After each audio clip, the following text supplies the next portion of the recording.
할렐루야, 감사합니다.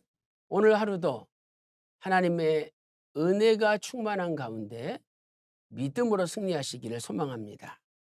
자, 오늘은 열왕의 통치 기간에서 생략된 대수를 살펴보도록 하겠습니다. 자, 마태복음 1장 8절입니다. 아사는 여호사밧을 낳고 여호사밧은 요람을 낳고 요람은 우시야를 낳고 이는 하나님의 말씀이니라. 아멘. 마태복음 족보 2기에 기록된 14명의 왕들을 살펴보도록 하겠습니다. 첫째가 다윗, 두 번째가 솔로몬, 세 번째가 르호보암, 네 번째가 아비야, 다섯 번째가 아사입니다. 여섯 번째가 여호사밧, 일곱 번째가 요람, 여덟 번째가 우시야, 아홉 번째가 요담, 열 번째가 아하스입니다. 11번째가 히스기야, 12번째가 므낫세, 13번째가 아몬, 14번째가 요시야에 해당됩니다. 자, 우리가 예수의 족보 2기를 역대상 족보와 비교할 때 요람과 우시야의 다른 이름은 아사랴죠. 이 사이에 세 왕이 생략되어 있는 것을 확인할 수가 있습니다. 자, 마태복음 1장 8절에는 요람은 우시야를 낳고라고 기록되어 있죠. 그러나 이 요람과 우시야 사이에 세 명의 왕, 아하시야, 요아스, 아마시아, 이 세 사람이 빠져 있는 것이죠. 그래서 역대상 3장 11절 12절 말씀 보세요. 그 아들은 요람이요, 여기 요람 나오죠. 마지막에 그 아들은 아사랴, 우시야가 나오죠. 그런데 그 사이에 우리는 아하시야, 요아스, 아마시아, 이 세 사람이 아하시야, 요아스, 아마시아, 이 세 사람이 생략되어 있는 것을 확인할 수가 있습니다. 자, 이 세 명의 왕은 아합과 이세벨의 딸인 아달랴와 관계가 있습니다. 자, 첫째로 아하시야는 아달랴의 아들입니다. 그래서 열왕기하 11장 1절에서 아하시야의 모친 아달랴라고 기록되어 있는 것이죠. 그 다음에 요아스는 아달랴의 손자죠. 아마시아는 아달랴의 증손자입니다.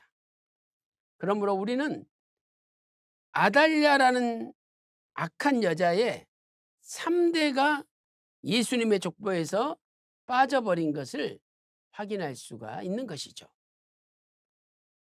그렇다면 큰 두 번째로 아달랴의 구속사적 의미는 무엇입니까? 이 아달랴는 자기 아들 아하시야가 죽은 후에 왕의 씨를 진멸하려고 하였습니다. 아니, 자기 남편도 남유다의 왕이었지 않습니까? 요람, 남유다의 왕이었습니다. 그런데 아예 왕의 씨를 진멸해서 남유다 가문을 없애버리려고 한 거죠. 그것은 궁극적으로 남유다의 가문을 통해서 훗날 예수 그리스도께서 오시는 길을 차단시키려는 마귀의 의도가 숨어 있는 것입니다.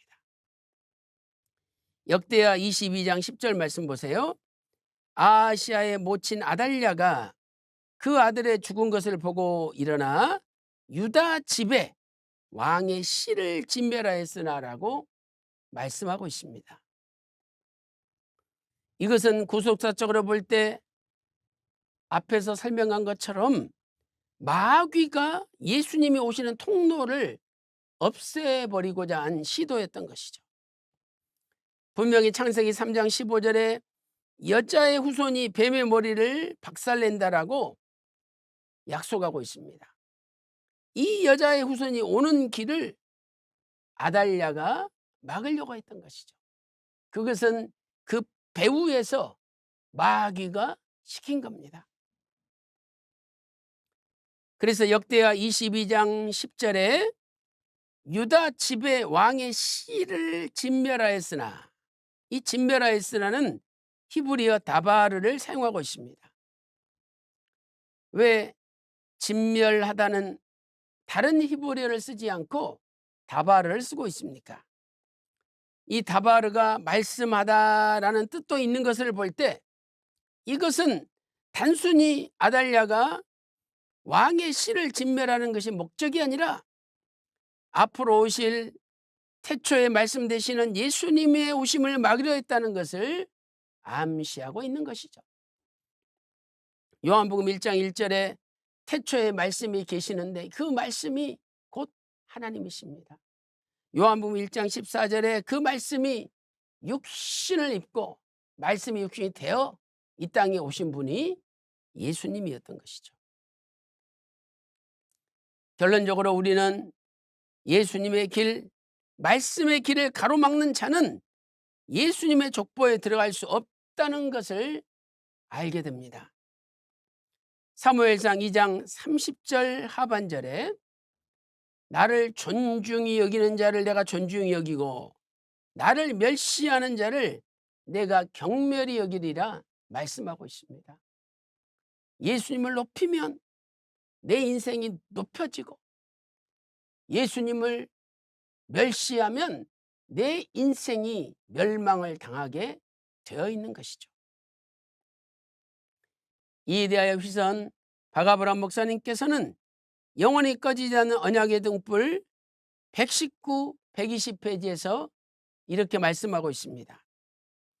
아합과 이세벨의 딸 아달랴는 메시아가 오시는 왕통의 씨를 완전히 진멸하여 하나님의 구속사를 단절시키려 했던 장본인이었습니다.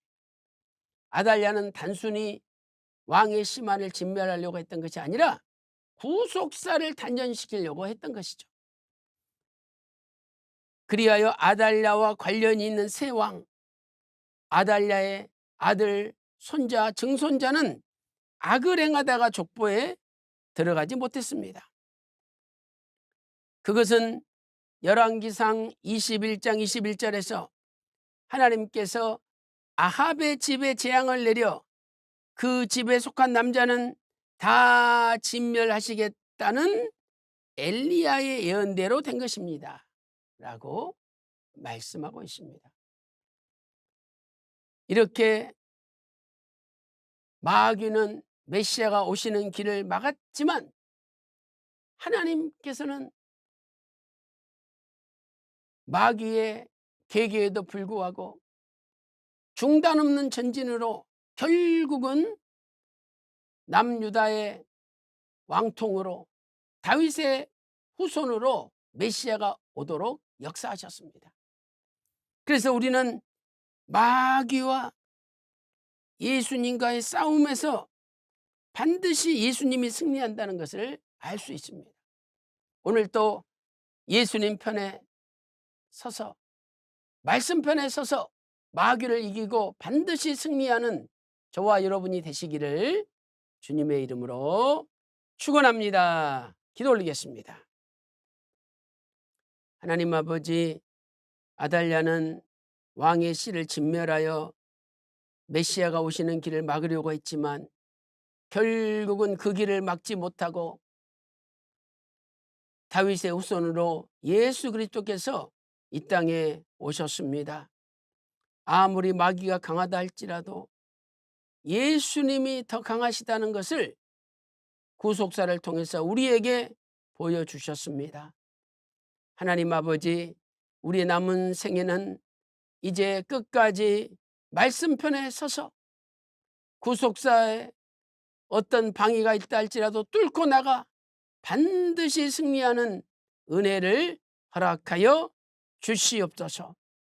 오늘 하루도 말씀편에 서서 승리하는 하루가 되기를 소망하며 존귀하신 예수님의 이름으로 간절히 기도 올리옵나이다. 아멘.